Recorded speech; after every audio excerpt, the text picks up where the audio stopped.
This video is not intended to encourage or glorify any kind of drug use. The sole purpose of these videos is to educate you on the dangers of what these substances can do to you. Please do not do any of the acts mentioned in this video. I repeat, do not do any of the acts mentioned in this video.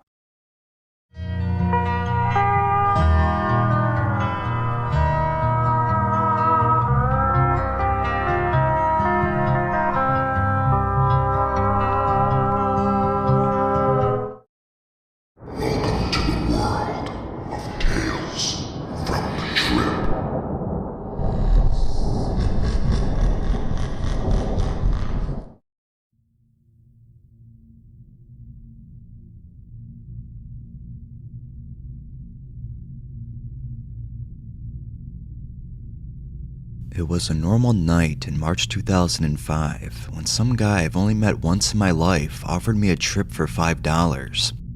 Being one who enjoys his hallucinogens, I decided to give it a go. I was stationed in my best friend's apartment and had no immediate expectations, but kept an open mind to the situational outcomes a trip may lead to. I sat that night on 240 milligrams of DXM, waiting for its effects while simply watching some TV.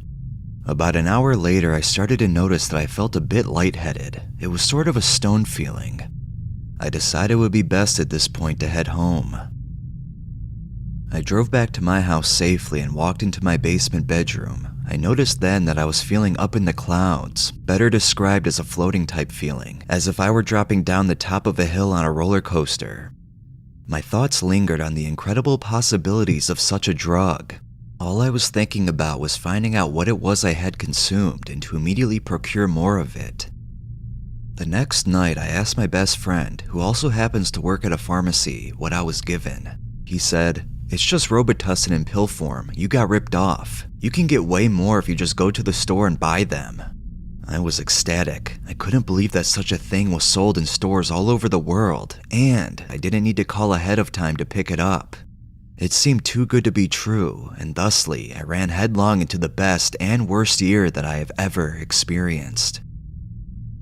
As everything started, I was taking a meager 300 milligrams every night after work. I then came online to check up on the dangers I may face. After reading through the entire DXM FAQ several times, I thought I was going to be just fine. So I read about the plateaus that can be reached by using higher dosages. I took 600 milligrams one night at my friend's apartment and started to experience an otherworldly feeling that left me staring at things as I mildly hallucinated. My thoughts were sporadic, but I knew two things at that point. One, my friends are getting sick of me tripping around them. I was the only one I knew of who took it. And two, I had to get back home before I started tripping too hard. So I took off driving back to my house, which was, by the way, 4 minutes up the road, and pulled out of the apartment complex as it dawned on me that the road was either way too big or way too small. Being paranoid and unable to stay in one lane, I unknowingly pulled out right in front of a cop. As it dawned on me, it also dawned on him. I had no reason to be driving in that condition. I got pulled over and was terrified so badly, I just stopped driving and parked the car right in the middle of the two-lane street. He got out and told me to pull off to the side of the road. I didn't know before, but I know now. I could not speak at all. Nothing would come out. I was asked to step out of the car and almost fell over. I felt drunk, stoned, confused, and terrified all at once. He searched me, or more adequately put, asked what I had in my pocket. I plopped my first and favorite bowl into his hand along with a small bud of marijuana. He said to me, "We can't do anything about the Robitussin in your car, but as of now, we're placing you under arrest for the possession of marijuana." I nodded and got compliantly into the car. As I sat in the car, I had no idea what was going on. It was like watching a movie with somebody else's eyes. Long story short, I got a 1-year ACD, adjourned in contemplation of dismissal, and considered it a minor bump in the road. Looking back, it was like climbing one stair in comparison to the mountain of trouble I had yet to ascend. This arrest occurred on April 18th, 2005, 1 month after I discovered DXM. Moving to May 20th, 2005, things had been pretty constant. I continued dosing 600 milligrams at night since the arrest and had no problems. I just made sure to get home before I started tripping. On this day, however, I decided it was time to up the ante. I wanted to experience these higher plateaus. the third, and more preferably the fourth and final plateau before death or a coma. So I got out of work that day and took 900 milligrams at 2 in the afternoon. I planned on going home and simply watching TV or playing some games. Instead, I went home and told my younger sister that I had never ingested such a high dose and that I felt extremely weird. She had tried it with me before and enjoyed it, but she was quite concerned when I informed her of what was going on around me. I remember coming into my mom's room and laying on her bed on my back before I told my sister, who was on the computer, of my dosage. I suddenly noticed the bed curling around me in a giant U-type curve. I told her this and stated that I was just going to sleep. I got up and walked down the hall into my sister's room and just passed out in her bed. I don't know why I didn't walk to my room, but I assume it had something to do with not wanting to walk down 2 flights of stairs. Plus her bed had this foamy thing on it, so it was more comfortable anyways. I dreamt of indescribable shamanesque things. I was awoken to my mom asking me if I was okay. I told her I was just trying to sleep, but she claims my eyes were rolling into my head. I claimed that she was a dumbass for not remembering that waking any person, even one not using drugs, results in a droopy-eyed stupor. So she left and I went back to sleep. I then realized I had to pee. I went to the bathroom and stood there for a few minutes trying to force out my stubborn urine. For some reason, DXM makes urinating an incredibly challenging endeavor, as it often involves standing up and stumbling to the bathroom. Once I get there, it just doesn't want to come out. As I stand there, someone knocks on the door. I state aloud that I am peeing, yet the door opens anyway. Before I can say, "What the fuck, are you deaf?" I realize it's a paramedic. I look out the window and see 2 cop cars and an ambulance. I'm no longer in a state of enlightened delirium. I'm now on a mission to maintain a precisely focused rage at anyone who dares to come near me. The paramedic says, "You're coming with us." I blurt out with cocky attitude, "No, I'm not. You're going to get the hell out of my house right now, and I'm going to take a piss and go back to sleep." I am then informed that I will be taken out of the house, whether they have to pull me out or not. Turns out I knew nothing about the drug I researched for hours, and my mom thought I overdosed. I knew I took 1/3 of that, but it made no difference. I spent 4 days in the psych ward being treated like an animal. No big deal to me though. I knew now that 900 milligrams was all I'd ever need to take to go on a mind-blowing journey of epic proportions. Fast forward to November 28th, 2005. I had moved up into the country with my dad after my mom threw me out because apparently I was bothering her tremendously as I sat quietly in my room. Living in the country now, I felt more at peace and closer to nature than ever before. I no longer use DXM just to get high. I now use it as a doorway for self-exploration and creative thought processing. I wrote poetry and had deep discussions with my friend from the apartment about universal theories. I felt very whole and confident with my mind and body. However, all was not as good as it seemed to me. I continued to use 900 milligrams daily up to this point, and I had not yet realized that my mindset makeover was starting to completely alienate me from every single person I held dear to me. Even my best friend was getting increasingly annoyed with my theories. I then got to this point where I was at all times in Plateau Sigma, otherwise known as being completely insane to any and all people that hear you speak what's on your mind. At this point, I was very likely to get in trouble. I had previously spent a night tripping with a friend who was very reluctant to try DXM in the first place. Instead of having a pleasant trip with him, I scared the shit out of him. I spent the night throwing all of the stuff at him that I wouldn't dare say to a sober person, ever. When he left that day, he ran to his truck as I was held back from going after him by my dad, who was also scared and confused as to what the hell was going on. At that very moment, I totally lost my mind. I snapped. I ran around the yard screaming at the sky, "Souls come unto me!" At the exact second that last word came out, a siren went off far in the distance as if to signal a bomb strike or something. I could only think that I had finally figured out the secrets of the universe and the CIA was sending agents to silence me forever. I ran into the house and poured water all over my shirt and immediately ran back outside through the other door. I told my idle father to call the cops. There was some crazy shit that was about to happen. I then ripped off my shoes and socks and fell in the mud. I pulled my shirt off and started putting mud down my pants. I had fell completely into the grip of psychosis. I was the definition of insanity. I ran towards the first cop car that had responded to the call and swung a punch at him. I missed and got cuffed after I pushed him away. I was up against the cop car and my mind was racing so fast that not a single word could get through. I no longer had the ability to think, I could only act. I had no idea what was going on and screamed as loud as I could into the sky, just a long, shrieking, piercing, terrified, psychotic scream.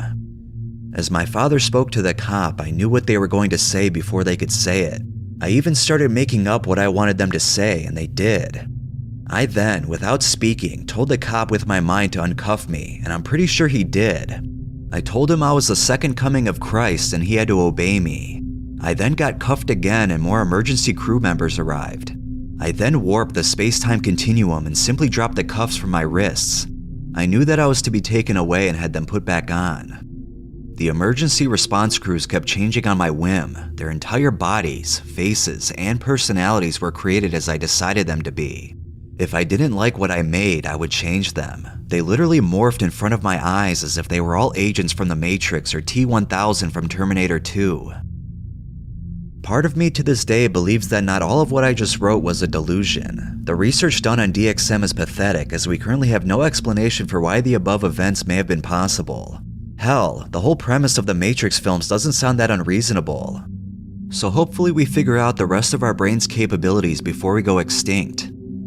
Anyway, after that dilemma, I spent 14 days in the psych ward. I was again given no human rights and treated like an animal. New Year's Eve 2005, put in the psych ward for 12 days after informing my friend not to slit her wrists.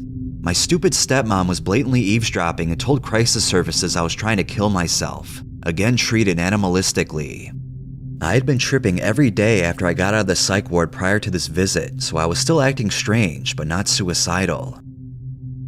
February 18th through the 20th, 2006. My father had become sick of the never-ending tripping and theorizing. I was put in a motel room paid for by him just to get me out of his house. Fine, I thought. I went out and got huge amounts of DXM from every store in the area. I was hanging out with an old friend and letting him use my car because I knew that was the only way he'd tolerate me. So I got him to trip with me and he ended up getting scared and paranoid. He got sick and had an overall bad time. I just kept tripping. On the last day I was there, I lost count of my dosage and ended up taking about 1,400 milligrams after I'd been tripping for 2 months. In other words, I was again in a state of psychosis, only this time, it got bloody. I was blabbing on and on to a couple friends at the motel room about moving to LA tomorrow and being an actor. At this time, I'd been listening to Pink Floyd constantly and watching Fear and Loathing in Las Vegas every night. I idolized Johnny Depp for his role in the film and wanted to be like Hunter S. Thompson, the actual person Depp represented. Suddenly I decided it was time to rip out my uvula, that thing hanging in the back of your throat. I went into the bathroom and had no feeling at all in my entire body, so tugging at my uvula didn't gag me or bother me at all. I thought it had to be done. I started bleeding profusely from the back of my throat, and when my friends saw this, they took my keys and left. When I realized they were gone, I called my friend and told him to get back with my car immediately. He told me it broke down. I said that was bullshit and I want him back now. I then went to bed and awoke at 10 the next morning. My car was still gone and I wanted it back. I thought I was done tripping and I went to talk to the manager. Bad idea. Turns out, I was so fucked up I told him I was a demon. He called the cops on me. When they got there, the female officer said to me, "Where's your ID?" I said, "It's in my room. I have some marijuana in my room. I am the devil. I am also God. Come do drugs with me, but don't tell the cops. They'll arrest you." Just take a moment to think about that statement. I actually said that with a straight face. I was dead serious, and I believed it.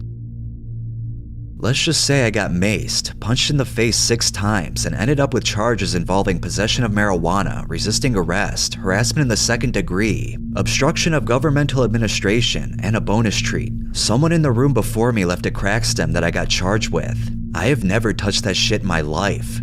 Oh well, they didn't believe me. In jail that night, I managed to get maced again after flooding my cell with water by clogging the sink, punched in the lip twice for throwing a juice box at a cop's face, and punched in the head by some guy who was talking shit to me. He punched me after I smiled at him and told him he better warn his mother to lock her door because I know where she lives, which I didn't. I then spent 2 months in jail waiting to be told that I was going to spend 3 months in rehab. I completed the rehab and I now hope to be out of drug court as soon as possible. So the moral of the story is, don't be a goddamn dumbass. Trip on occasion, not every single day. Moderation is the key to avoid habitual use and consequences that include all of the above and more. I will soon realize that everyone I love now thinks I'm weird, and I will go crazy at one point or another, and I will have no control over myself during these periods.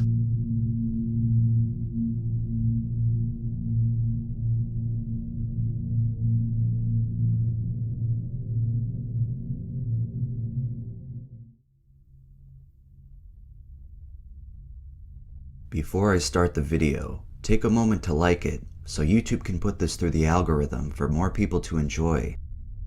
If you haven't subscribed already, please hit that subscribe button as well. You don't have to do it just yet, but watch a couple of my videos and decide if you want to after that. Turn on the notification bell so you don't miss any other upload. One more thing, I am on Spotify now, so my podcast, Thought Loop, and my Trip Report compilations are on there. Link will be in the description if you want to check it out. Uploads will of course always be on YouTube too. Thank you, and let's start this episode of Tales from the Trip.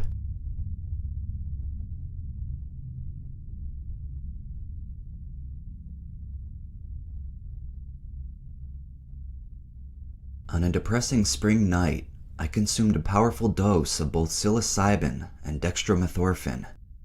I found myself eagerly awaiting the trip that would follow. About 30 minutes after my dosing, the common effects of both drugs began to take their course. This was a new combination to me, though as many times before I felt it to be under my control. The psilocybin brought on the usual change of perspective, causing my mind to race with unfathomable thoughts. Halos of various colors surrounded the lighting in the room. My vision became distorted, transforming my surroundings into a world of constant motion. This wasn't new for me. As my mind attempted to adjust, the DXM was taking effect. My awareness seemed to diminish. I acknowledged the state I was in, for the world became a dream before my eyes. With each passing moment, I felt my ego slip away. Understanding of time was clouded. An eternity would pass by, yet when I checked the clock, only minutes had passed. Motor skills slowed, reducing the ability to comprehend that which is complex. As the visuals continued, I felt a deep, rising emotional pain. Upon recognizing this, my soul filled with fear. Though the world around me was truly sublime, a sick hatred took hold of my heart. As the seconds passed, I could feel the ability to distinguish happiness and despair being swept away. My heart raced quicker and quicker. I rose to my feet, attempting to grasp any strand of sanity that still dwelt in my mind. My body sensations were overpoweringly euphoric, contradicting the battle that was raging within my own mind. Strangely enough, I found myself laughing at the situation. I had endured bad trips before, but this was unlike any other. As I continued to wrestle with the ability to think logically, something strange occurred. I felt extremely hungry. Struggling to maintain coordination, I made my way upstairs towards the kitchen. The journey was difficult, but I reached my destination. The first object to pierce my vision was a box of many colors. On it was a strange bird I recognized as Toucan Sam. Reaching for this, I stumbled, but managed to stay afoot. The deep feeling of emotional pain increased, surging through my veins. It was coming. I grabbed what I needed to complete my meal, which included milk, a bowl, a spoon, and the box with many colors. I could feel the drugs reaching their peak. Somehow, some way, I made it back to my original setting. Exactly how I did this is a blur in my memory. By this point, my visuals were flooded with strange, geometric shapes that would constantly change. I began to notice that I could not monitor my sensations and thoughts anymore, and that random emotions could spring forth at any given moment. I started hearing noises of both high and low-pitched extremities. Knowing that the pain I was feeling was inevitable, I became extremely frustrated. Thoughts and visions of painful memories came into view. I knew somewhere deep within me lay hatred and anger, particularly towards my loved ones. Why these feelings arose or where they came from is still unknown to me. I could feel my sanity slipping more and more as the resentments boiled towards anger. I hated them for all they had done to me, for all the times they had called the police on me, for all the times they yelled at me, for all the times I was belligerent and tried to take on my dad with no success. At this point, the DXM seemed to be in full effect, disabling any chance I had to gain control. Body and mind no longer worked in harmony. I was on autopilot, and there was nothing I could do to prevent it. With one final act of expression, one final act of emotion, anger gave way to a flash of light. Waves of colors danced in my vision unpredictably as I rushed towards the stairs. As I moved, no feeling penetrated my legs, giving me the impression that I was nothing but a ghost. After what seemed like an eternity, my flight led me to a new environment I now recognize as being my upstairs. Terror filled my mind, leading me into a bizarre frenzy of ripping my clothes. I tore at my skin as I entered a dark hallway that led to my parents' room. Bursting forth through their door, I screamed and yelled, but no sound filled my ears. Upon entering their room, my memory is a blur. Sometime after this, I made my way towards my room, though I do not remember doing so. In an act of hatred, I began tearing at my wall, ripping posters off and devouring them like a wild beast. The only intention I had at this point was making them hurt for all they had done to me. Behind me, two figures emerged with a look of true fear that even I could recognize past the radical visuals my mind was experiencing. As they approach me, my memory fades to black. Everything seemed to go quiet. Whispers would come and go. Voices were faded but recognizable. After an eternity, streams of light filled my vision. Beautiful colors exploded in array that cannot be adequately put into words. I couldn't recognize where I was, but it did not bother me. I could feel that I was moving, but my body remained perfectly still. Objects in the distance grew larger. As the moments passed, my anger receded into a feeling of warmth and content. My body felt like an ocean, with waves of pleasure pulsating through every nerve. Where am I? I did not know. Is this heaven? I don't know. As questions filled my mind, the objects in the distance now moved past me, revealing more of them ahead. As eons passed, the streams of light began to cease. Reality seemed to slow as the tracers in my view returned to their original source. It wasn't until now that I realized I had been traveling. The sound of an idling automobile came to an unnatural stop. Above, white and red colors blended to create a candy cane-like appearance. Though severely intoxicated, I could still recognize the words that shined above. I was at the hospital.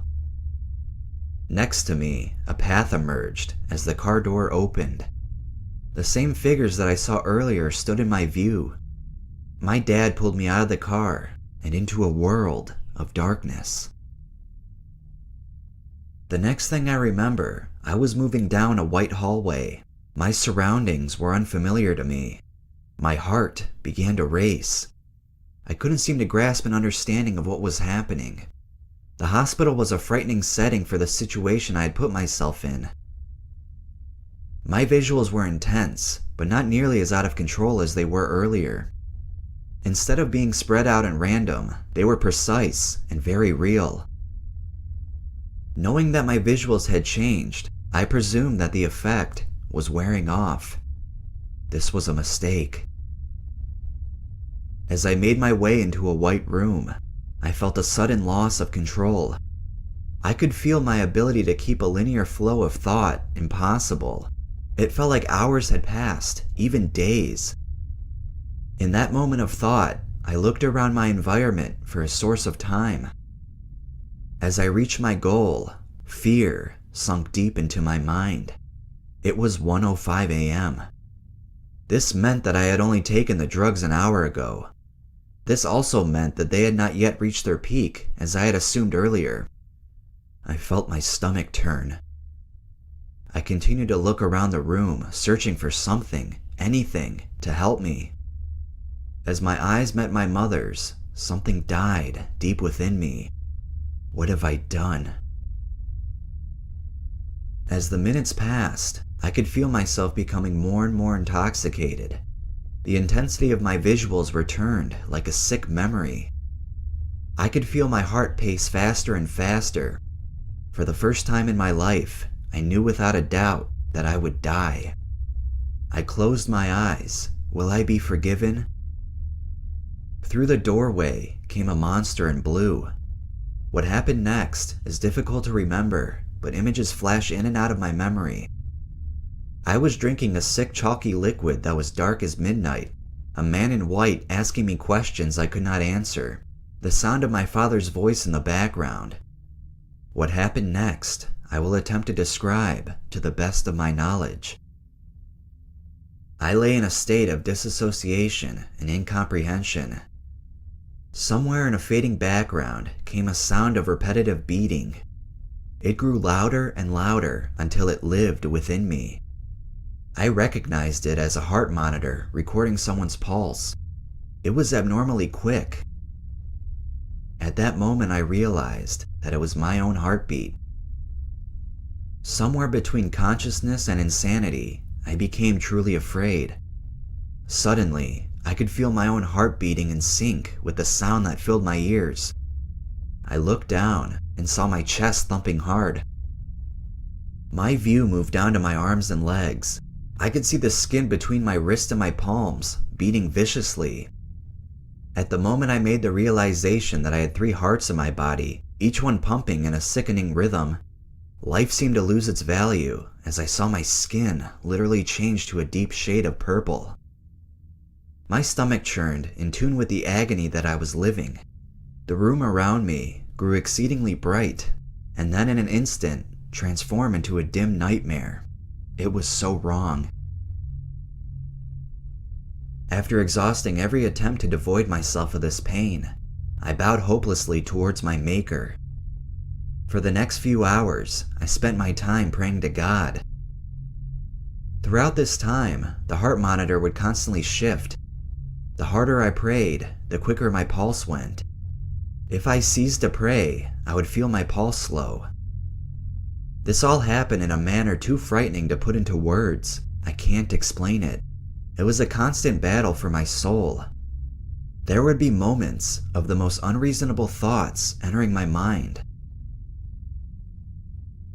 As I lay there, I would stare at the various objects around the room.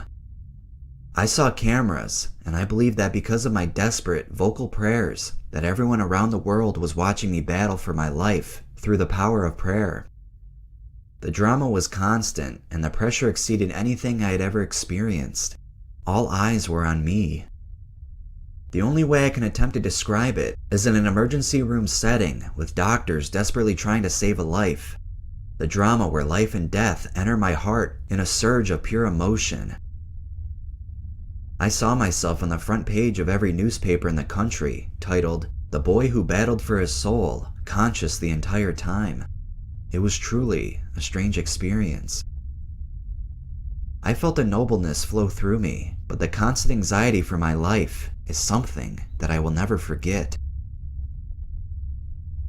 As time passed, my heart rate grew slower. The slow ticking was like an endless nightmare. After all the praying, after all the dedication I had put forth into escaping this agony, I failed. My heart stopped sometime around 4 a.m. and permanently placed my mind into a state that I still battle to this day.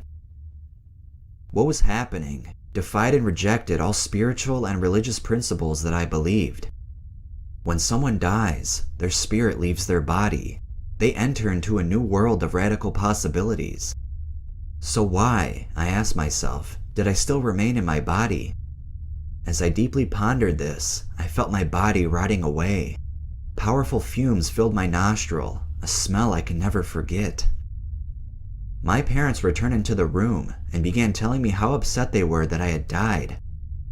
They spoke of a stink that filled the air. I presumed this to be the stink of death.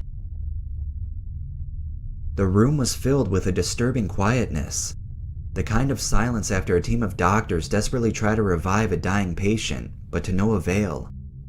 I no longer existed. I no longer held the gift known as life. I was a walking corpse who had been left to rot, even after the process of death. As my parents began to ask me questions, I laid there miserably. My memory turns into a blur at this moment, but returns shortly after. I remember repeatedly asking my parents if they would forgive me for dying, or if I was really dead.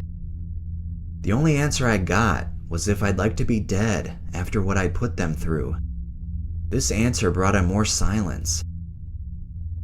The once intense visuals that flooded my vision were now mild waves of distortion. The connection between mind and body returned to me. As time, sanity, and sobriety rushed through my mind, I grew extremely confused.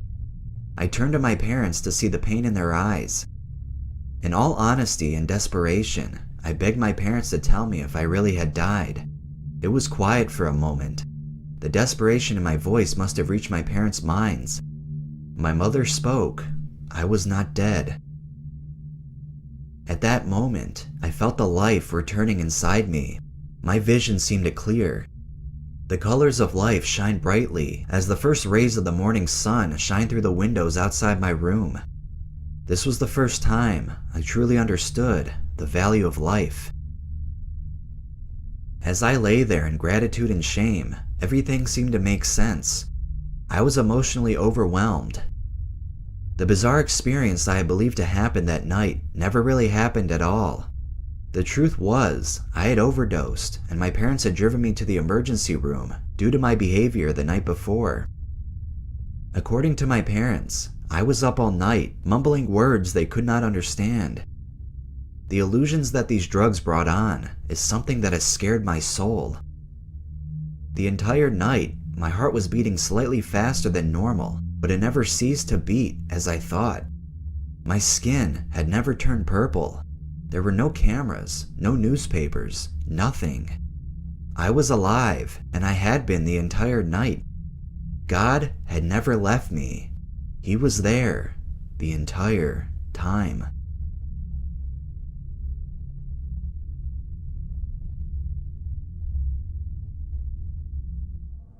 Just last weekend, I bought 3 boxes of Coricidin Cold and Cough. In the small town that I live in, we have a carnival type thing called the Fall Festival. It has a couple rides, which are the same every year. Food stand, games, same every year also. It's not all that great, except everyone goes, tokes up, gets drunk, and just has fun. About 7 p.m., I took 12 Coricidin pills, and Stacy took the 5 that I'd left from the package. We met up with some friends, Nick, Jay, Ben, and Twiggy. We all went into a restaurant and we just sitting in the smoking section, smoking cigarettes and talking. I began to feel very hot, and my vision was kind of shaky. It was kicking in really strong, and it only had been 45 minutes to an hour. For some reason, whenever I take Triple C, it sometimes takes up to 2 hours to kick in. I had a really good trip that night, feeling really drunk, stoned, and I just had a great time stumbling around and being stupid. The next day, we went up to the Fall Festival again, and at about 8 p.m., I downed 16 Coricidin pills, a whole box. Not sure how many mgs that is. And Stacy took 10. Again, we went to the same restaurant and were talking with some friends, Emily, Amanda, Curtis, and Megan. And within 15 minutes, I felt like I was going blind. Everything kept fading in and out, sometimes into black, sometimes into white, sometimes into even orange and pink. I started to feel like I was going to puke, and I started sweating like a pig. Stacy later told me I was saying someone was burning my skin. I went outside and sat against the wall until Stacy finished eating. I was tripping hardcore within 30 minutes. I couldn't walk. I had to put my arm around Stacy, and I still pretty much dragged my feet. My heart was pounding in my chest, and I felt like it was shaking my whole body. Even my head was throbbing. My eyes were huge and looked like they were about to pop out of my head. I turned a pale, sickly white color, and everyone commented on how I looked like shit and looked really sick. I somehow convinced Stacy I wanted to ride the octopus, so we waited in line. When we got on the ride, I knew it was a mistake. I didn't feel like I was going to puke. I just had this tight, squeezing feeling throughout my whole body. And my heart was still pounding. The ride started going, and at first it was really cool because it seemed to me that the ride was going slow, and everything in the background was just a mixture of bright colors. Then I saw a bright light flash. At first it looked like a lightning bolt, but then it opened up like it was devouring the entire sky, and I felt like I was being pulled up to heaven. I could then see my family, the people I loved, and times I remembered from my life. I just remember feeling my life was over, and I was crying, not just crying, screaming, no, no, no. I didn't want to go. I just remember that feeling. It was like I could feel my body shutting down. I felt like a giant living computer, and God had pressed my off button, and the screen was turning black. It was nothing like I have ever felt before. It was extreme. I really imagined that I was holding on to my body, the little cart of the ride, trying to keep myself breathing, telling God in my head that I didn't want to go, that it wasn't my time. I finally convinced God I had to stay, and the light faded away, and I was back, swinging around in circles, moving up and down, with Stacy next to me, cracking up at something. I stared straight ahead for the rest of the ride, not moving at all. I was in shock for 10 minutes after we got off the ride. Stacy was almost in tears worrying about me, trying to get me to snap out of it. I finally managed to say God came for me, but I told him it wasn't my time, in a weird, slurred voice. She got scared and said she was taking me home. It was around 9 then, and I convinced her that I was having fun and wanted to stay. She practically carried me up to the water fountain so we could talk to all of our pothead, druggy, skater, punk friends, because the fountain is where they all hang out. I sat on the steps, not talking at all. My heart was still pounding through my entire body, beating so hard it made my legs shake. It felt like I was having a seizure. A friend of mine, Dan, sat down next to me and told me I didn't look so good, and wondered what I was on. I told him Coracetin in a low, devilish voice, as he later tells me. I was telling total strangers about my experience on the octopus. The weird thing is, I didn't think it was real. None of it. I could see myself talking to all these people like I was starring in a movie or dreaming. I felt like I was another person, staring at this cracked-out blonde girl with huge brown eyes and a pale, sickly face. I started to get really bad and paranoid. Every time I turned my head, I felt like my soul had been left behind, like I was nothing but a pair of invisible eyes. It was so strange. I even had to tap Stacy on the shoulder a couple times and ask her if she could see me. That's when she made me leave. She carried me to a friend Eric's house, so I could lay down and rest. I don't remember any of the walk to Eric's. I stumbled inside and fell on his bed. Eric used to work at a hospital, so he checked my pulse and said it was way above normal. He told me I needed to settle down before my heart exploded. I was so terrified of dying, I laid still on his bed, other than my legs shaking and my heart pounding so hard and fast it trembled my entire body. I laid on his bed, staring straight ahead for 3 hours straight. I remember thinking, you have a couple more minutes to live. Your heart is giving out, right about. Eric and Stacy are watching something on TV, and it had a countdown from 10 on it. When it got to 1, I held my breath, expecting to see the white light again, but I didn't. I knew that I had to hold on, settle down, and be strong. My legs finally stopped shaking after hours, and I was finally coming down. My vision was still really blurry, and I was afraid if I moved even the lightest bit, my heart would explode. It was the most terrifying experience in my life. I have the urge to do Coracetin again, but I never want a trip like that. Ever, ever again.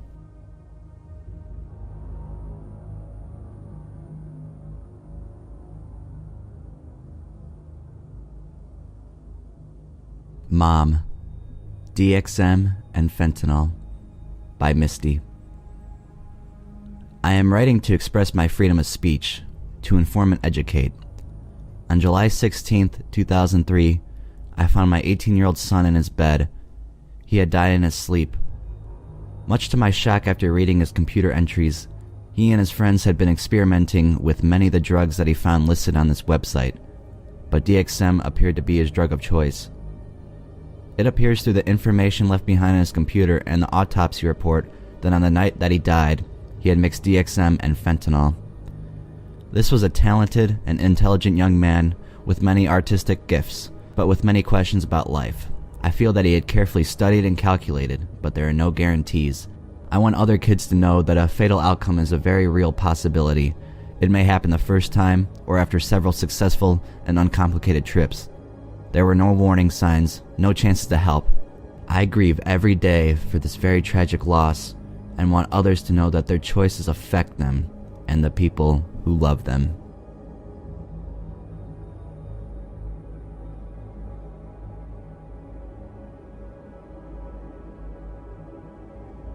Overdosed in School, DXM by Morgan. I've done Coerceted many times before, and I only had one bad trip on 20 pills. It felt like I was seriously dying and I thought I was too cool. I did it for about 2 months straight and started getting really bored of it, so I thought I would do a little something stronger. I found this person who sells DXM and they get it straight from the government. So it was my second time doing it, and I was in school suspension with no work, so I thought I might do it so I wouldn't be so bored and not having anything to do. So I put it down my throat, and about 45 minutes later I started tripping and feeling really good. Like, yeah, I can't get any better than this. So it was lunchtime and I tried to eat, but I could only get down 2 fries and threw my lunch away. That's when I started feeling really pukey, and I laid my head down on my desk, and that's when I started puking all over the floor and all over my desk. The teacher had sent someone to come and get me to the nurse's office, and I can only remember a little bit about what happened. I remember teachers asking me, "What did you take, Morgan? And what are you on?" And I only told them I was real sick, and next thing I knew, I'm in the ambulance. I remember laying in the ambulance and them asking me why I'm crying, and are you in pain? I couldn't even talk, I was so fucked up. They had to strap me down because I was shaking so bad, and I felt like I was dying or something because I felt like I was going into these warp zones or different worlds. I remember getting lifted off the stretcher and onto a hospital bed when we had arrived there. I remember screaming, "Daddy, I love you," and "Daddy, don't leave me. I'm so sorry, Daddy," and flipped out when he tried to leave the room. My stomach was almost pumped, and the doctor said I almost went into a coma. I don't think I have ever been any scared in my whole life. To this day, I won't ever touch any drug except for weed, and I know that won't kill me. I'm too young to die. I'm only 16 and my whole life in front of me. The person I got the DXM from must have laced it, because when the doctor came back with my piss test, he said I was tested positive for PCP. And I don't know how, because I never tried it before. After about 6 hours in the hospital, I finally started to come around, and the doctor said I was alright to go home. And this is the story about how I overdosed in school.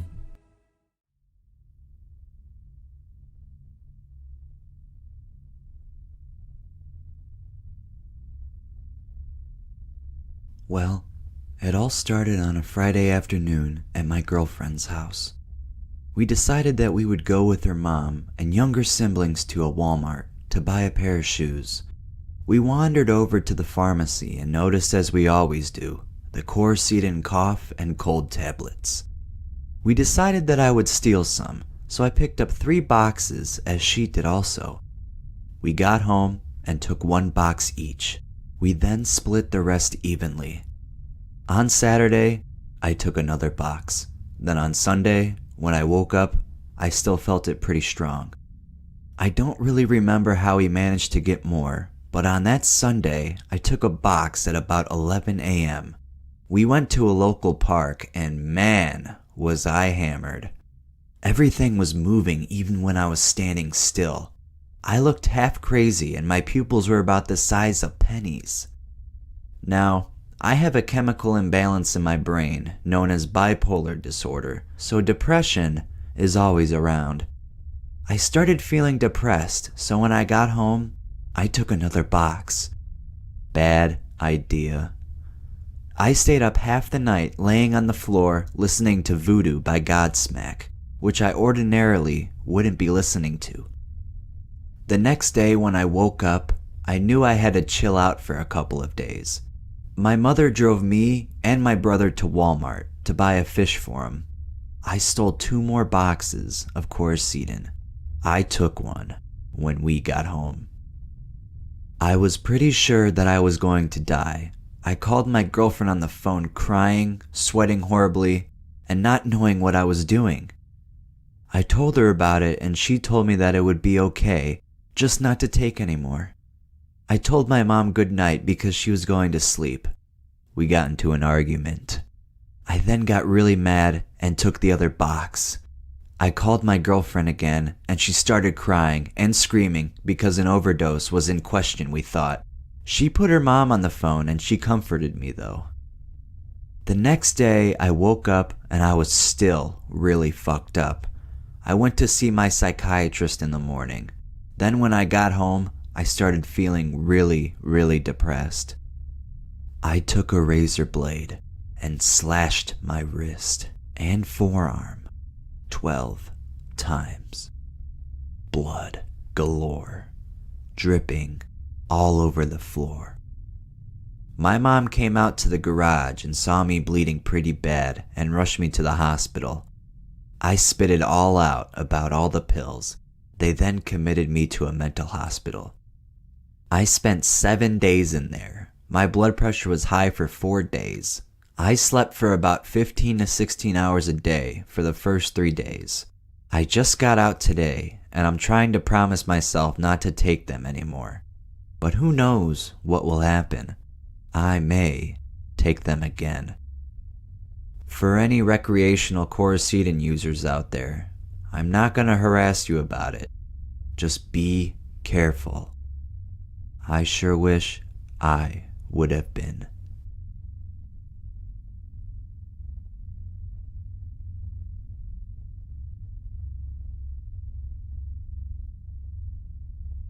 My name is Travis. I've written experiences to Arrowhead before about my friend at the bowling alley, etc. I'm gonna tell you the trip of my life that happened a few weeks after my friend had this seizure. I had been taking tussin and dramamines way too much, constantly during my spring break, and almost every weekend that trip. I guess this night it was just all built up and fucked me out of my mind. First thing, we took all the Dramamines. I was with my friend, John. We were just chilling, listening to trance music. Then we decided to go to sleep because we were very tired. Next thing I know, I'm sitting in his living room, and his mom is like, "Travis, are you okay? Are you sleepwalking? Are you gonna be okay? Do you need a doctor?" All this stuff she was saying. This was after I did this, and I don't remember this at all. I went and knocked on his mom's door and opened it and then turned the light on. I then asked for the phone. She gave it to me, then I left the room. I kept trying to come in and she kept kicking me out and she blocked the door. After this, when I was in the living room and she was talking to me to make sure I was okay, but I only remember being in the living room. I don't remember going in her room. Next thing I know, I was standing in some bushes, and I took off running for no apparent reason, and this cop started chasing me. This black dude that had said I was in his yard, crawling around, chased after me, and tackled me and threw me on the ground. Come to find out, I had left John's house at 3 a.m., and was running from the cops for 2.5 hours. It was now almost 6 a.m. I'm sitting in the cop car, and I didn't know what the fuck happened. They dropped the resisting arrest charges against me, and now I have 2 violations of my current probation, and I have a court date set for them. Also, this whole time I was barefoot and running around. My feet were bleeding, and they were all fucked up. Please post this experience. I want people to see what Dramamines and DXM can do after a long buildup in your system. Normally I can handle 24 Dramamines and 900 milligrams of tussin together without problem. But this time, it was just unreal. I honestly say DXM is a great drug, and I love doing it. But if you're gonna do it, you need to be in control. And don't do it more than once a month. If you let it get out of hand, you will eventually fuck up and have a bad trip or worse.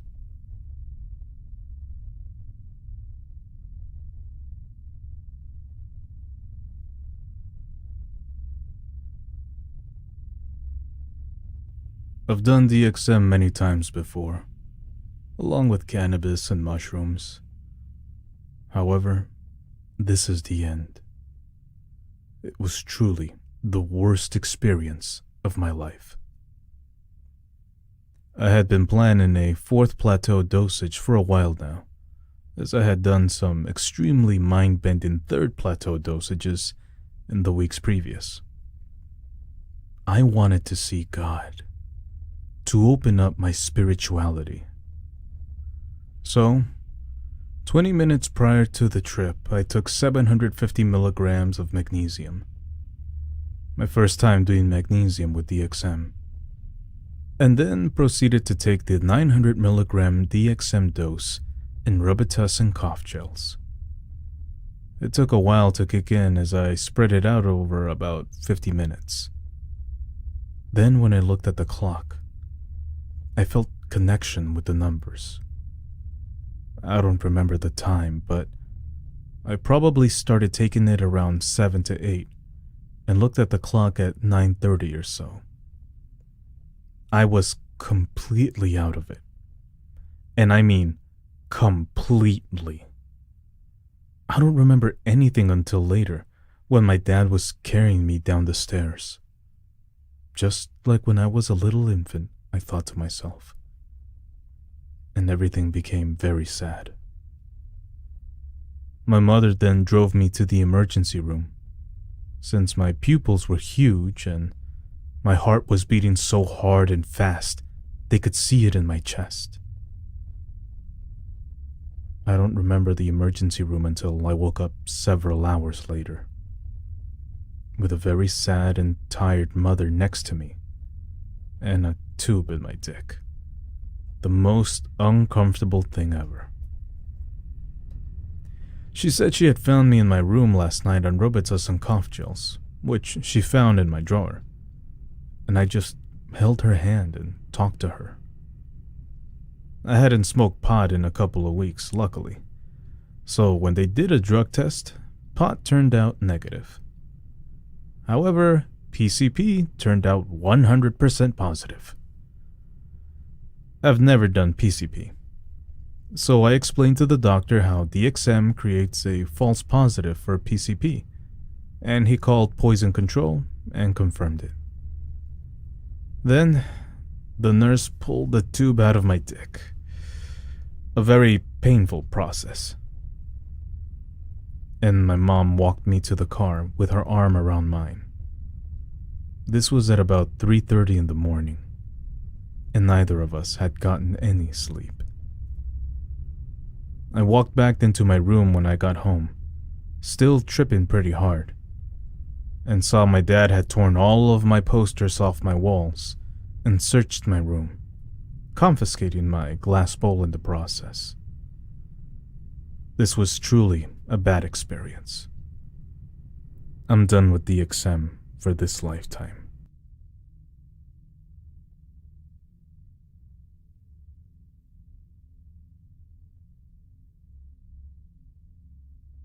First, some basic info. I was 18 at the time, pretty overweight at 250 pounds, standing 6 feet tall. I was in poor physical shape then. I had been abusing DXM spontaneously. Robitussin had become too disgusting for me, so I got hooked on quercetin. Yeah, I heard it's dangerous, but I'm a light dexer, so I figured it would be alright for me. It was a shitty trip, but I did it anyway. I think I was addicted. Anyhow, the night of terror began on April 16th, 2000. Me and a friend planned to go to a semi-local rave and locate some good old Sid. I'd been dying to try LSD for 2 years. I was pumped. I figured there's a slim chance for us finding it, so I bring some good old quercetin with me. After about an hour, we had given up on finding acid, so I go in the bathroom and choke down 16 quercetin. And when I come out, I hear, "Hey, I found it, dude. Go talk to the guy over there." I can't resist. If I don't do acid now, will I ever? So I buy 3 hits of liquid LSD from this scraggly looking fellow for a good $14. Down the hatch it goes. I'm going around the party, just chilling out for a while, waiting for the drugs to kick in. After about 45 minutes, I'm starting to feel the quercetin, and it's quite heavy. Each bass drum thump of the music vibrates through me, tickling my molecules. For some reason, I feel the impulse to hand out all of the candy I've brought, telling people, "Here, I gotta get rid of this. I'll be on the floor in a couple of minutes." Or, "Dude, trust me, there's drugs in this." At about 60 minutes, I sit down, definitely starting to feel the acid. My vision and psyche go down the vortex first. Everything I was seeing in reality started going into this vortex, and I had these strange thoughts that would bounce off of each other. If I had a positive thought, another thought would enter my mind that was negative. It was like there was this little demon that would mock everything I thought. It was the start of a terrible trip. At 70 minutes, my senses started going away. I can faintly remember people trying to coerce me. "Are you okay? Dude, you must be frying balls. Do you need some water?" I was fading in and out of consciousness up until 90 minutes. I can't remember anything for the next 2 hours. People report that I was shaking uncontrollably, not responding, had pure black irises, etc., etc. Apparently some kind soul called 911 after a long period of time of me sitting there. Apparently, I was psychotic, and the room I was in had to be fenced off. There were policemen and EMTs all around me. I guess I was going violent on them. They had me fully strapped down to a hospital bed. Even my neck, I think, was strapped. I don't know what point I woke up, but it must have been really late. In the hospital, I went through different periods of being asleep and tripping insanely, having hallucinations so strong that I couldn't see anything with my peripheral vision. They had me on 150 cc's of Valium to slow my heart down. So more hours pass, I become sober enough to answer basic questions like, "Did you try to commit suicide?" and "What's your address?" This was very degrading. I was hating myself so much. The acid was tapering off, and I could see floaty colors and hear echoes. I had a nurse take off some of my restraints. I could tell that she didn't trust me, but did it anyway. I inspected myself and found many bruises about my arms. The next day, here's what I found out. My heart was pounding away at 100 to 160 beats per minute when they found me, and I was lucky to be alive. I can only imagine how long my heart sustained damage. Almost 3 hours before the EMTs found me. They kept me at the hospital for another day with a catheter in me and an IV hooked to my arm. I think it was potassium or some sort of diuretic. The doctors asked more questions. I think a nurse told me that the police wanted to talk with me. That put me on edge. Another day passed. I had fully recovered mentally. I did not know why they were keeping me. I was told it was the doctor's orders. One of the nurses is actually compassionate. She gives me some words of wisdom. "Stop doing drugs.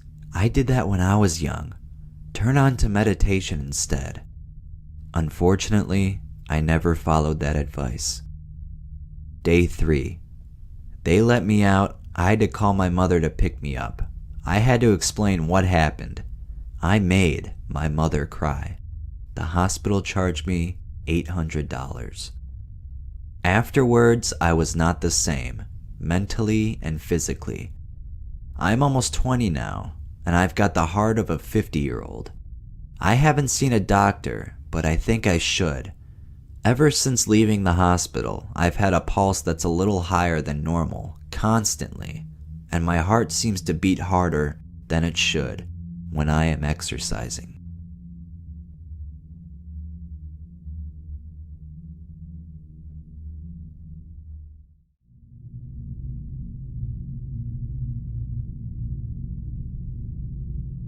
So this happened when I was 18 and I'm currently 36, but I recently found tales from the trip and figured it might be an interesting read to share with you guys.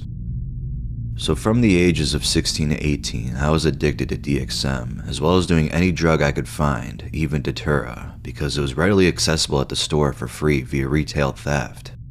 It started off with the nasty syrup, but since that was nearly intolerable to chug down, I felt fortunate when someone pointed me in the direction of where to get quercetin cough and cold. This was a daily thing for about 6 months until, after being hospitalized from taking too much Benadryl alongside the triple C's, I had a breakup with the girl and decided I would eat 32 of them and either trip my face off or maybe die from the CPM. Well, the latter essentially almost happened, and while in the ICU they asked if I wanted help since I had just been there 10 days prior. I thought I would be signing myself into some kind of drug treatment program, but when I was cleared to leave the hospital, I ended up in the youth section of the psych ward instead. I had no intentions of ever eating quercetin again, but as if by divine intervention, a commercial came on the TV that I never saw before or after. It was for the newly formulated Robitussin Max Strength Cough Gel Caps. This was in 2003, I believe. All the active ingredients of Robitussin Max Strength Cough Syrup without the syrup, it said. This was great news because I certainly didn't want to stop robotripping, but my tolerance and desire to get as high as humanely possible in any drug I could didn't quite jive with the pill, where the secondary ingredient was more dangerous than the one I wanted to ingest at the doses I wanted to ingest it. So the same day I got out of the psych ward, I went to the store immediately to see if they had this new drug in stock, and to my delight, they did. I did, however, like the kind of dark trip that quercetin gave me compared to straight DXM, so I stole some Benadryl to go with it. It's not really in line with the story, but that trip involved seeing a giant mushroom with Mike Tyson's face and arms pursuing me through a movie theater parking lot, but I digress. With this newfound source of just DXM, I began taking increasingly higher doses. I vomited every morning when I got to school because I would take 40 to 60 pills, 600 to 900 milligrams, before school depending on store stock the night before. I would even go to lengths as far as riding my bike 4.5 miles when the store by my house was sold out. By sold out, I guess it was really stole out. In October, the year after my previous hospitalizations, which had also occurred in October, I decided to up the dose a bit more to 80 pills, 1200 milligrams.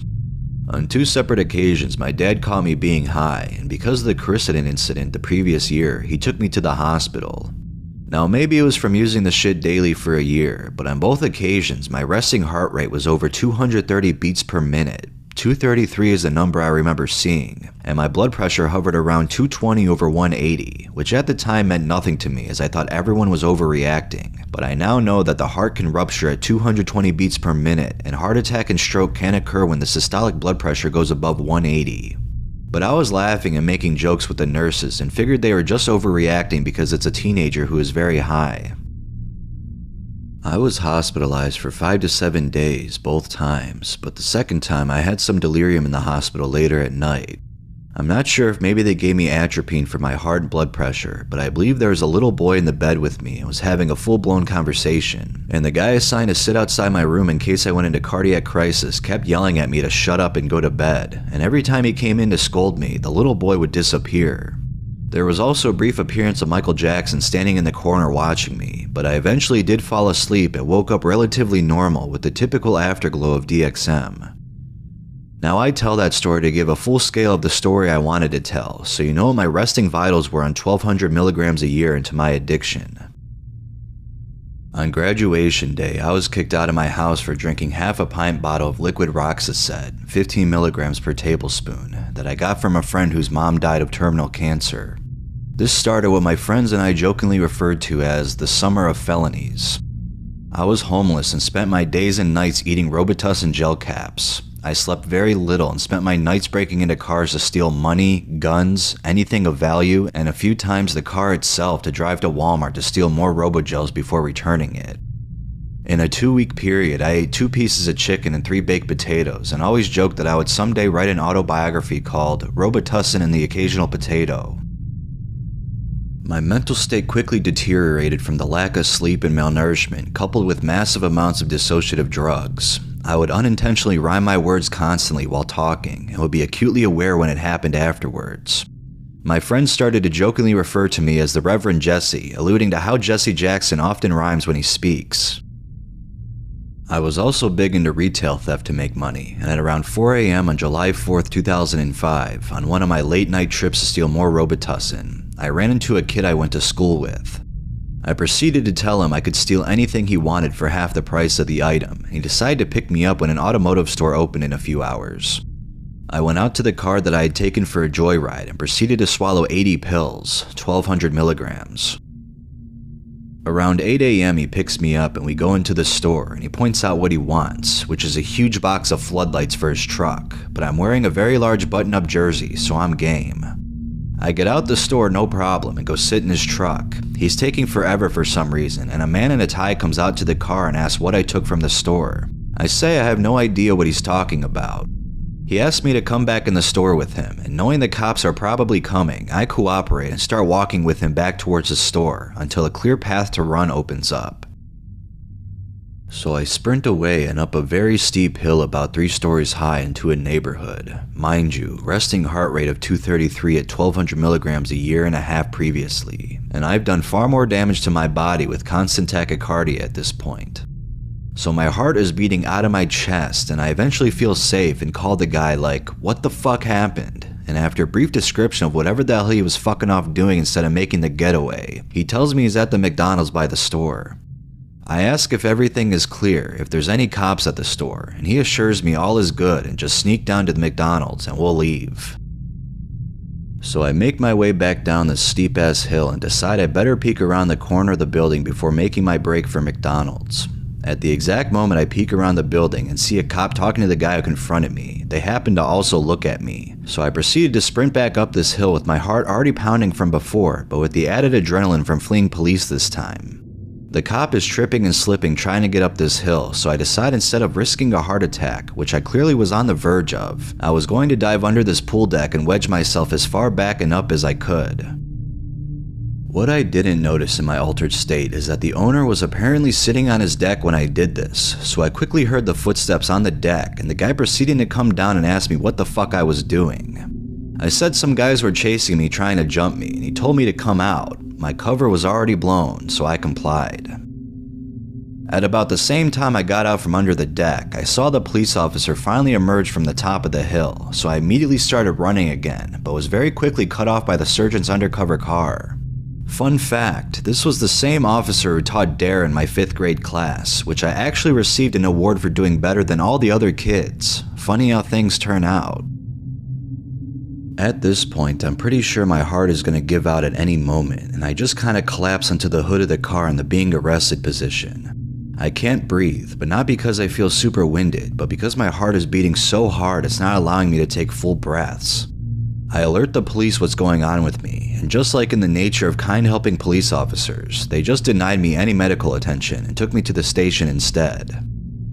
It took me about an hour for my heart to slow down to a rate that wasn't affecting me, and after charging me and confiscating my 3X Cadillac jersey for evidence, they let me go. So what does one do to celebrate not going to jail? Smoke some weed and go steal and ingest another 80 pills, of course. Cumulative 2,400 milligrams in a 6-hour period now. Every time I would smoke weed with DXM, I would enter a state called the void. It was basically akin to a walking K-hole. The world would look like it existed in layers, like some weird art with a background, foreground, and multiple layers between the two. I was never one to see UFOs or aliens or whatever other shit they say happens at a 4th plateau dose. I mostly enjoyed DXM because I believed it gave me insight into the nature of death, as morbid as that sounds. After another maybe 2 hours, I decide, hey, it's the 4th of July, let's take this to the next level, and go to another store, as I'd stolen the first store's entire stock at this point. When I go to the other store, they too are out of Robogel, so I opt to steal a box of Coricidin Cough and Cold instead. Reasoning? It's just a box like I've taken countless times, not enough CPM to hurt me, but I am sure it certainly contributed to what happened next. At this point, it is somewhere around 2 p.m., and I've ingested around 2,880 milligrams of DXM since 4 a.m. I could barely walk or talk once the Coricidin kicks in, and I am just completely trashed. My friends are going to a family 4th of July party, and obviously I'm not someone they want to bring along in my state, so I tell them to take me to my girlfriend's house. We load in the car and proceed towards my girlfriend's house. They pull over on the side of the road in some very jagged gravel, and they tell me they're running late and I'll be cool to walk from here. This is a pretty busy road with no sidewalk and about a foot of shoulder to walk on. I'm telling them they need to take me to her house, that I can barely walk, but they say, just walk, it'll help sober you up. So I get out of the back seat and stand up and kinda wobble before falling back against the car. I wore pretty baggy, loose-fitting clothes for all the theft I was doing, so when I fell against the car, my pants fell down. I bent over to try to pull them up, but lost my balance, so tried to step forward to catch myself, but of course, with my pants being around my ankles, I just tripped on them and fell forward. When my face slammed into the ground, that horizontal image of my face against the rocks froze into my vision like someone hit pause on reality. When it started to fade away and I could see regular time again, I was being lifted up into the back of the car by my friends. I tried to help them by crawling into the back seat myself, but I was completely limp and paralyzed. When I finally was able to move and got sat up, my entire body and face was covered in cuts and scrapes. I slurred, "What the fuck just happened?" as I saw the pale expressions of shock on their face, to which they replied, "You just had a fucking seizure, man." I didn't believe them at first, but after realizing just how many cuts and scrapes I had everywhere, it seemed like a pretty likely explanation for how it happened. They drove me to my dad's house, even though I'd been kicked out, but he was at work at the time. My grandfather also lived there, opened the door. Almost any time my pap noticed I was high, it would be accompanied by him furiously screaming at me. There was none of that this time. The look on his face was of sheer horror and worry, which freaked me out at the time. All he said was, "You need to go lay down, now," and not feeling so great, I decided maybe that was a good idea. After laying there extremely restless for a while and pretty certain I was going to die, I decided I was going to take a shower, both to maybe sober me up some, and also because I'd been homeless and without one for quite some time in summer heat. There had been many trips where I would freak out and think I was about to die since the ICU stays, but after it happening so many times, I just kind of accepted that if I die, I obviously deserved it for repeating it so much. Despite not eating much of anything but Robitussin for weeks, I proceeded to vomit a volume I've never matched that I have memory of. Even with the water running, it completely filled the bottom of my 3x3 foot standing shower with just a few little holes over the drain. I had to lift the drain cover and basically scoop it in there, a yellow-brown sludge. I didn't get it all, so of course when my dad discovered it when he came home, he immediately knew I had used something. But I had fallen asleep at that point, and I'm guessing whatever my pap told him deterred from waking me up to scold me. I heard about it the next day though. I was still pretty fucked up when I woke up, and for once I decided maybe I wouldn't do any drugs that day. But of course, the day after, I decided to do what I've been doing for the last 2 years straight, eat some more Robogels. I can't remember how many I ate, I just remember they were the generic store brand which I had eaten plenty of times. It felt like the veins in my neck were about to rupture, and it gave me a splitting headache, and just felt dysphoric in general. I thought, what the hell did they put in these generic pills? They suck now. I tried name brand Robitussin gel caps, tried Delsum, tried Robitussin syrup, tried Coricidin. All the same awful feeling, and to take the amount I wanted to take was just intolerable. Even when I tried it 7 years ago, close to 10 years after this incident. So yeah, I basically became allergic to Robitussin by taking in such a massive dose as to cause a seizure. After 2 years of high-dose DXM, it took me 4 years to catch a cold though. Correlation? Causation? You decide. I'd like to say my drug addiction ended there, but after 3 years of recreational drug use where I just smoked weed daily and would take other shit on weekends or sporadically during the week, I eventually got addicted to heroin after shooting it here and there over that period. 15 years later, I'm finally clean from trank dope and methadone as of the last 4.5 months. Hopefully, it's for good this time.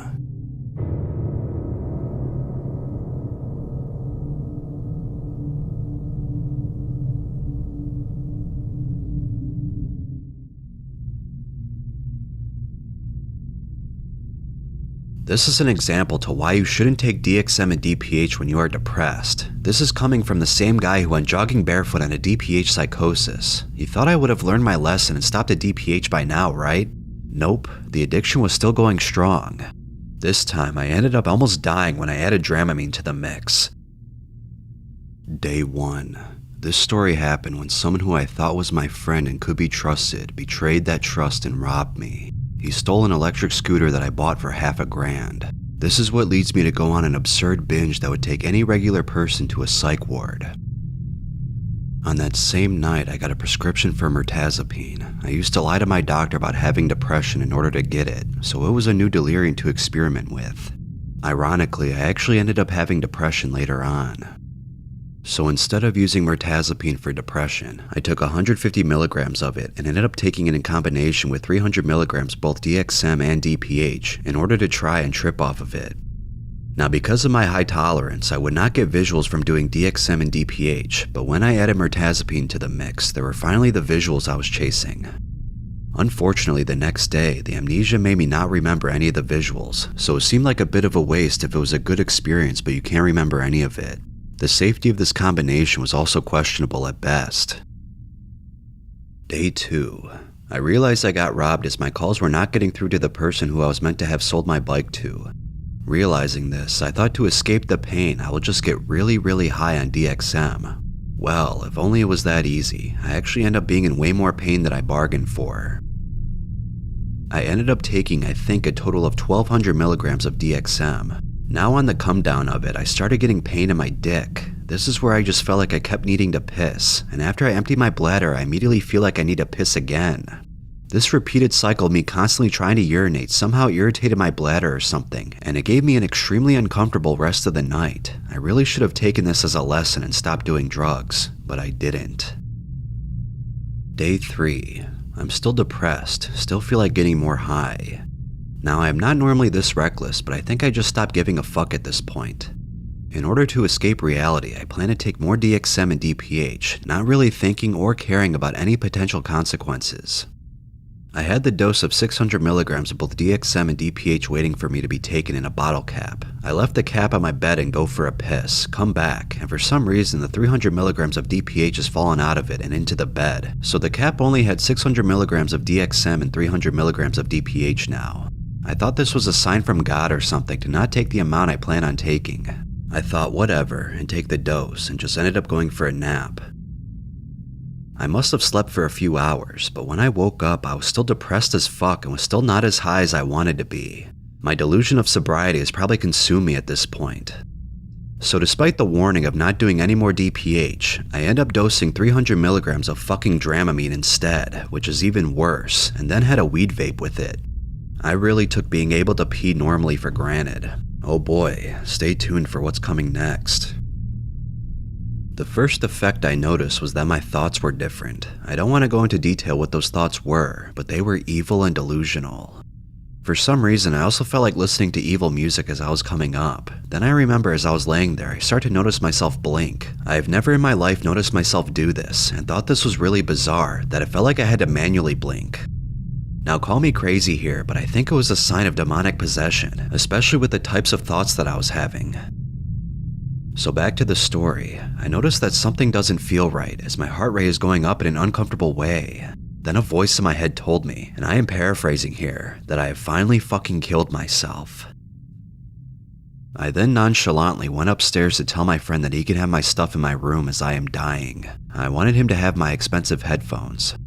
He asked me how many pills I took, and I just told him a lot. He then thinks he needs to call an ambulance, and I was actually begging him not to call them because I wanted to die. I remember even refusing to drink any water. One time, as I tried to drink it, I immediately spit it out. I couldn't tell if I was overheating or not at that point. I didn't really care either. I then went back to my room and wrote a suicide note. Then I called my mom and tell her that she can have what's left in my bank account. I told her not to worry because I'm going to heaven. I then thought I was having my life flash before my eyes as I was thinking of the past memories of my life, events that I have long forgotten. At some point, I went upstairs to tell my other neighbor that I lived with, who was an old woman, and I'd fallen out with her, that I was sorry and that I was dying and going to heaven. However, instead of saying I'm going to heaven like I wanted to, I mistakenly told her that I'm going to hell. I then correct myself to heaven. However, this freaked me out, and it still does to this day.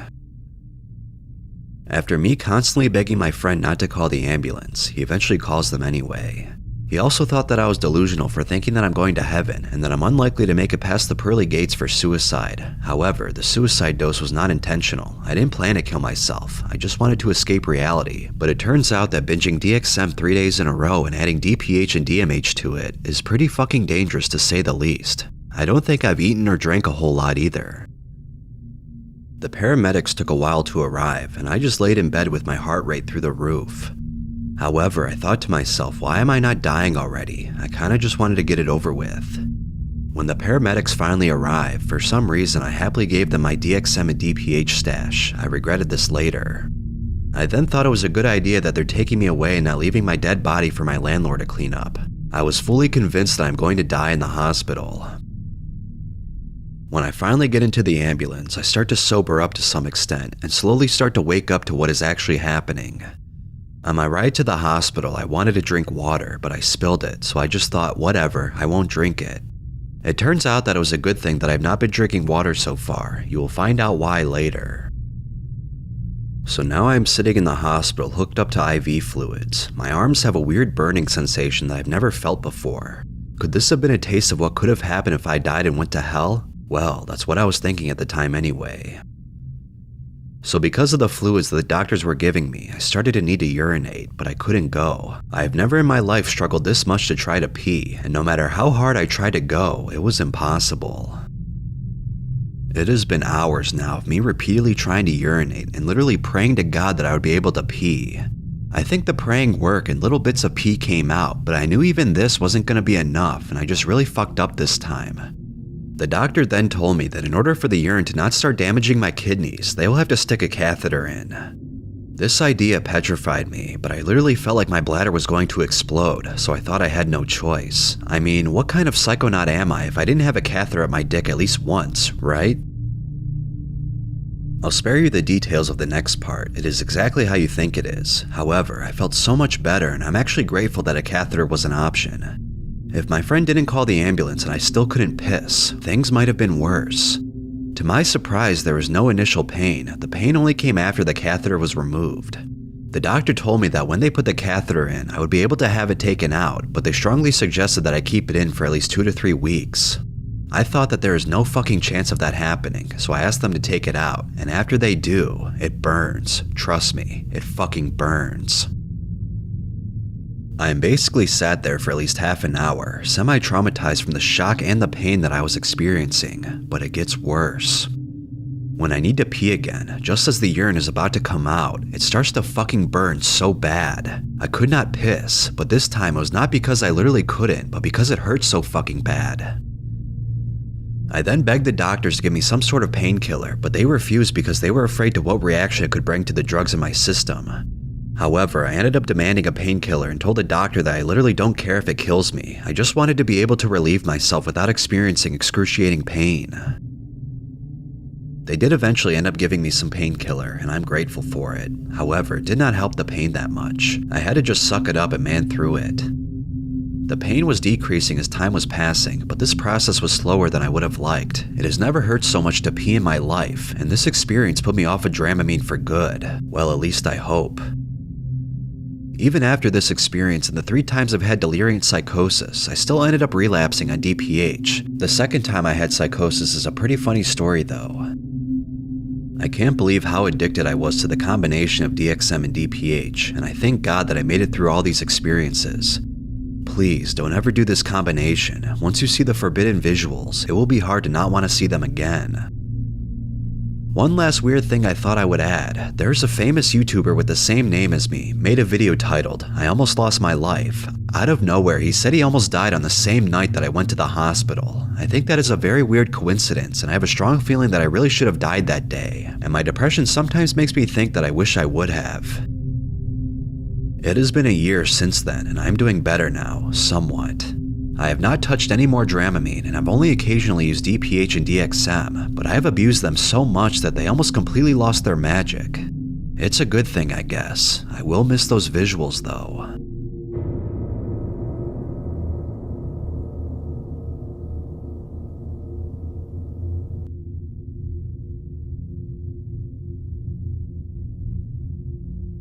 Hey guys, I just want to come on here at the end of the video and say that I have been sick and the energy that I've had to make videos have been gone, but today I felt like making one, so here you go. Hope you enjoyed it. I always love delirium stories and a mix of DXM, DPH, and Dramamine. I mean, what better can you get from that, you know what I'm saying? I do have a longer video planned for Sunday or maybe Monday, I don't know. We'll see how long it takes me to do it, but it's a different topic I've never done before and no one's ever done before on YouTube, so yeah, be on the lookout for that. And please subscribe if you enjoyed this video and like it and comment down below, you know, do what you gotta do. Alright, thank you all and have a wonderful day.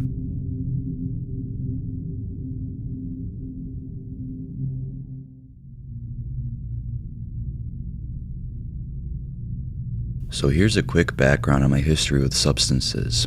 Over the past 15 years, I've pretty much done every standard drug except for the big 3 hard ones. I've done a handful of research chemicals, MXC, 2CI, 2CB, etc. I've spent countless hours on iboga. One running thread through all this usage is I tend to have extremely hellish trips on even small dosages of substances, with the #1 culprit being cannabis. I have completely lost my mind on cannabis at least a dozen times, trying to take smaller and smaller hits, then getting too cocky and overdoing it. This nightmarish quality seems to bleed over into other psychedelics I've done, giving nearly the same exact kind of trip. Throughout all this time, there's been one substance that has felt like home for me throughout the years, for lack of a better term: DXM. My introduction to DXM occurred when I was 15, back in 2005. My friends were doing the absolutely foul Corside and cough and colds, and I wanted to see what the hype was about. I loved it immensely after my first experience. I remember playing air guitar to Alice in Chains' Facelift in my headphones till 2 a.m. in my pitch black room, feeling like my life was a beautiful dream. It was a wonderful escape from a rough home life. In the subsequent years up until last year, I found that if used in a certain way, DXM has very powerful therapeutic and artistic qualities. I would limit myself to 4 to 6 journey doses in a year. There's nothing quite like the perspective DXM gives you when thinking about your life and relationships. It also makes music sound absolutely insane, and as a musician and producer, I've drawn much inspiration from experiences and even realized I can tell if a track has a good or bad mix in a very tangible way. Throughout all of my time doing DXM, I can count on one hand the brief moments I've had bad experiences. I read and heard about other people having bad trips, and I didn't understand how. I truly thought it was impossible to have a bad trip on DXM. I was wrong. So naive, and so wrong. I had an experience so bad that it still haunts me today, and I wouldn't be surprised if I have some low-grade PTSD from it. One night around spring last year, I went through the motions that I would normally go through to prepare for a nighttime journey. I cleaned my apartment up, charged my laptop and iPad, took a hot shower, and lit 1 or 2 candles. If I recall correctly, I took around 400 milligrams of gels, which was a heavy dose, but nowhere near the most I've done. I was just relaxing and texting people, waiting for it to kick in. The next thing I know is I'm just lying in bed staring at the wall with the most uncomfortable body buzz and super heavy visual snow. I had no idea what was even going on. I realized I fell asleep and woke up smack dab in the peak of the trip. I was really scared because I woke up with my eyes already open, if that makes any sense. I sat up on my bed and my heart immediately started beating 1,000 miles a minute. I started rubbing my hands and knees to self-soothe and immediately flinched as I felt my hands were going through my legs with this really rusty, staticky feeling. I got this feeling that my visual frame rate was like 10 frames per second. I really started freaking out then. This is so hard to explain, but I was almost having like 3 to 5 second premonitions of things my body was going to do. They were completely random. In my mind, I would see myself picking up a watch off my dresser, and I would immediately do it without having a choice if I could do it or not. Picking up a pillow and fluffing it, turning a light on and off repeatedly, picking up a cup to drink water but not actually drinking, and so many other weird and random actions. My movements were so strange and robotic, and I'm sure if someone else saw me doing this, they'd think I was having a seizure or something. Eventually, I had the worst premonition possible. I saw myself going into my kitchen, grabbing a bread knife and slitting both of my wrists. I felt like a bomb dropped on my soul. I immediately stood up and started pacing around my room just saying, "No, no, no, not like this," over and over. It took so much will for me to not scream. I tried to take a shower, but it did absolutely nothing. While I was getting out of the shower, my vision split into 4 squares, kind of like how split-screen games used to be. Hard to explain, but each square was a different colored universe. I felt like my being was pulled and stretched into all the directions, like each universe was fighting to keep me. I cannot express how physically painful this was. I remember having an understanding of the people you see in videos rolling around naked freaking out in the street. The only thing that kept me from completely losing control was the fact that I've been through so many bad trips, and I know it's just a chemical and will be over in a couple of hours. I tried to call a friend, but it was so late and I couldn't have dealt with the shame of being a grown-ass man flipping out because of taking cough medicine. The rest of the night I battled all these feelings and head trips, praying to God that I'd never do this stuff again. Eventually I fell asleep, woke up, and a weaker version of the earlier stuff happened again. This was by far the worst trip I've ever had in my entire life, and I've had plenty. I spent a long time wondering if I ate or took something that didn't agree with the DXM, and I couldn't think of anything. I haven't touched this stuff since and stopped all drug use, including alcohol. I do miss it, especially for the artistic qualities, but it's not worth that potential trauma again. Moral of the story is don't get complacent when it comes to these substances. Your body changes all the time, and what feels okay for you one day may not be okay later. Peace and love, y'all.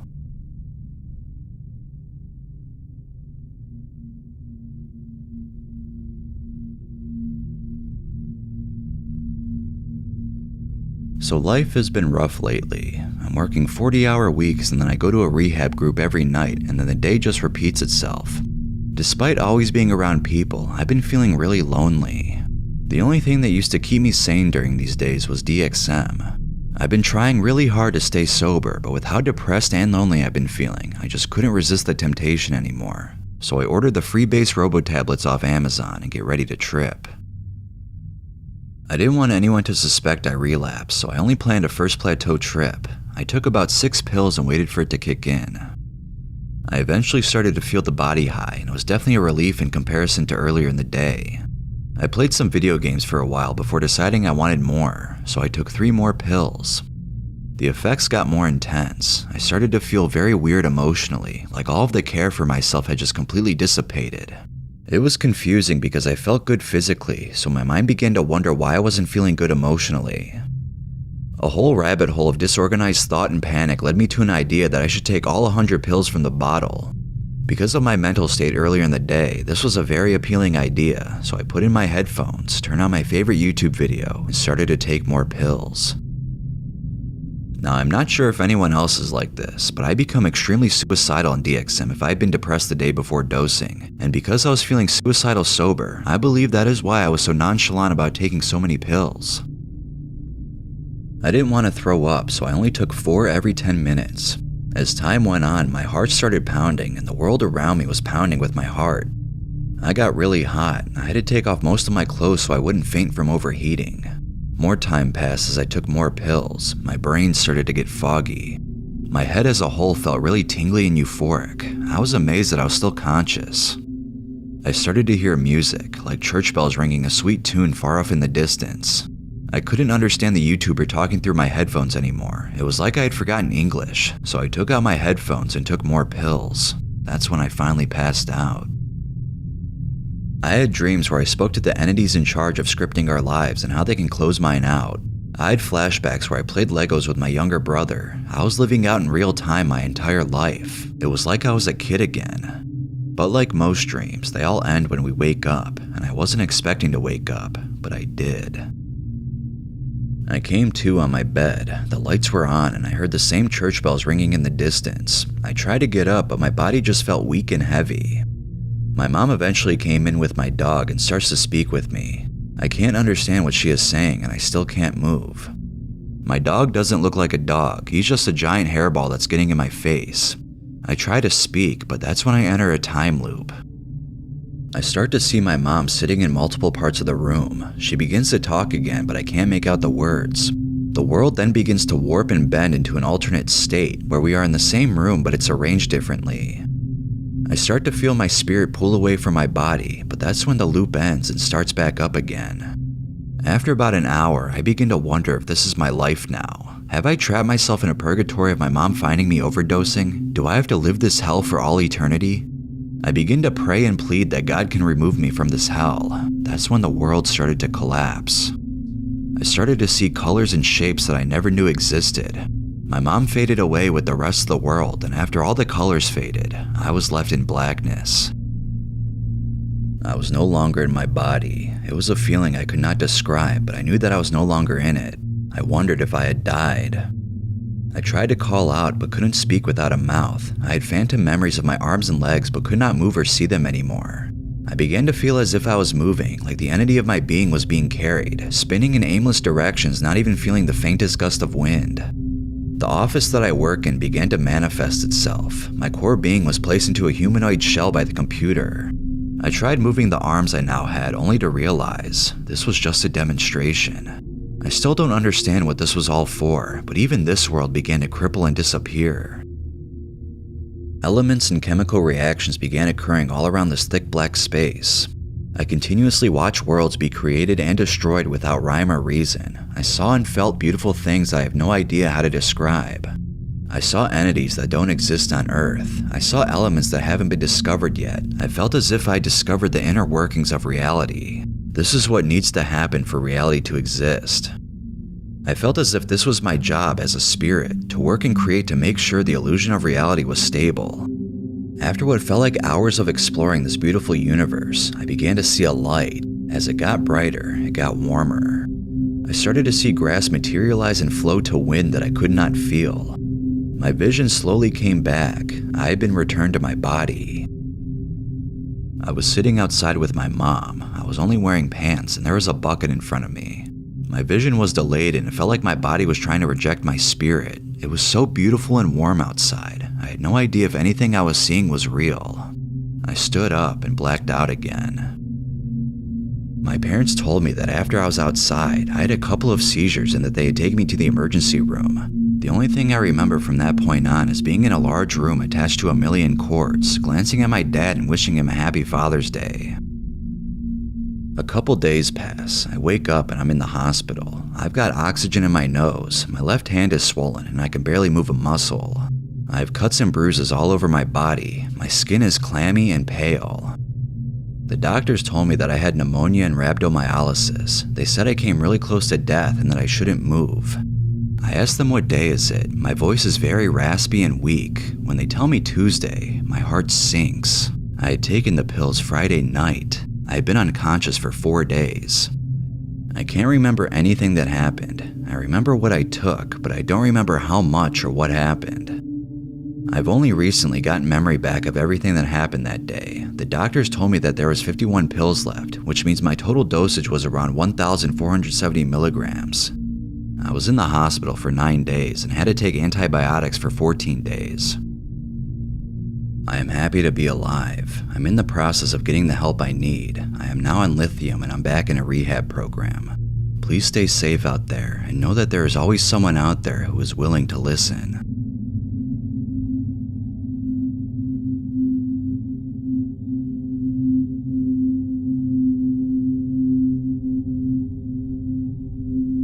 Around a year prior to this experience, I began abusing DXM quite frequently. The first time I ever did it, I took 8 triple Cs, 240 milligrams, whilst already tripping on a tab of acid. I can't remember much other than knowing it was a door I wouldn't be able to close. Flash forward 7 months or so, and the magic was gone. Some of the effects commonly reported among DXM users are dissociation, euphoria, closed-eye visuals, hallucinations, music enhancement, etc., all of which I took great pleasure in experiencing. At some point between the 7th and 9th month mark, I stopped receiving the pleasurable effects. Oddly enough, I continued my usage until they removed Triple C's from the shelves of my local dollar stores, probably from me stealing dozens of boxes. One day, while spending the night at a friend's house, I got the brilliant thought to walk to the store and pick up a few bottles of Delsum, hoping the extended release version may bring me some of the magic back. Hoping brought me nowhere, though.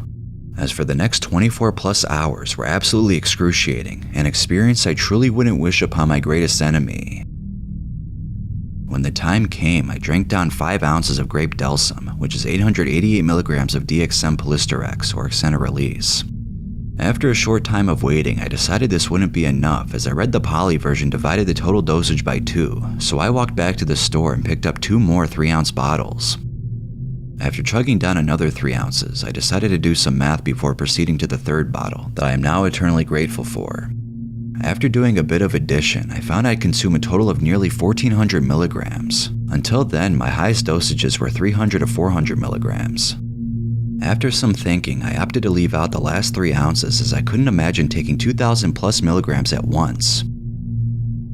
After watching some regular show and shifting around uncomfortably for a few hours, my head began to pound behind my eyes, only worsening if I tried to close them.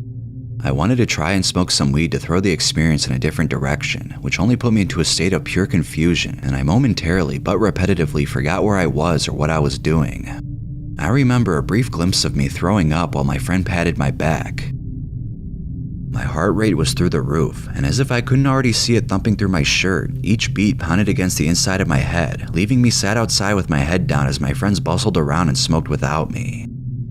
It was around 11 p.m. now and dark outside. When I raised my head up, I saw that all of my friends were already in the house.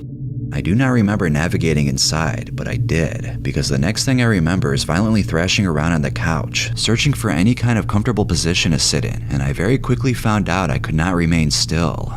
If I stayed still for more than a few seconds, a huge buildup of energy would surge throughout my body, forcing me to thrash around intensely non-stop. This continued the entire night, even as my friends slept. The pressure behind my eyes only grew more and more painful and unbearable. When morning came, I contacted my mom to come pick me up as soon as possible. She requested I walk up to the store so she could meet me there instead of her pulling all the way through the neighborhood I was staying in. I had absolutely no idea how I'd manage this, as walking was the most difficult task I could have imagined at this moment, but I obliged knowing I'd soon be within the comfort of my home. Upon leaving my friend's house, the sun seemed to have shined much brighter than it ever had. My field of vision was colorful and sharp, like a computer screen with the color intensity at full blast. I staggered through what felt like a 2D screen, experiencing white flashes with each step. It felt like I was in stop motion. I had no clue what I looked like to the passing cars. I could not see myself clearly even if I tried focusing on my feet. Finally, I made my way to my mom's car. I knew if I talked even once, she would know I was fucked up. So I remained silent the entire ride as my heart only continued to race and pound. When I arrived home and in my room, I tried to lay down on my bed in hopes that if I tried hard enough, I could just fall asleep. This is when the thrashing began once again, but much worse. I was violently rolling over in place, spinning around, slamming my head into my bed in a pendulum motion. I begged God to make it stop. I contemplated dialing 911, fantasizing of rest and sobriety. After what could be anywhere from 1 to 4 hours of the violent, vigorous thrashing, I headed downstairs to ask my mom if we could call an ambulance. I stood in her doorway for several moments before getting her attention, just staring at her, unsure of how to go about this. I was wondering if we could call someone, cause I think I took too much cough medicine. She immediately said no, angered, which resulted in me crying for the first time in months, and I continued to sob with my head down at the dining room table as my mom yelled at me and complained heavily of my inconvenience. My skin ached and my head was pounding and spinning. After at least half an hour of crying, my mom finally got me to lay down on the couch for a while. Eventually, I calmed down enough to engage in the movie on the TV and eat something, by which point I felt a little better. After returning to my room, I blacked out. I'm not quite sure when I managed to fall asleep, but I did because I woke up at around 3 a.m. And while that wasn't the end of it, the worst was over, and I couldn't be more thankful. From then, I swore I would never touch DXM again. Nothing could have prepared me for that, and there's nothing bad I've gone through even remotely comparable to how excruciating and mentally exhausting this experience was. I did end up quitting DXM for a short amount of time, positive the magic was gone to never return. Unfortunately, but expectedly, I dosed again fairly recently. Triple C's, even the thought of Delsa makes me gag, and I had a pretty decently magical trip. My advice is just never try it at all, and certainly never in the 1,000 milligram range.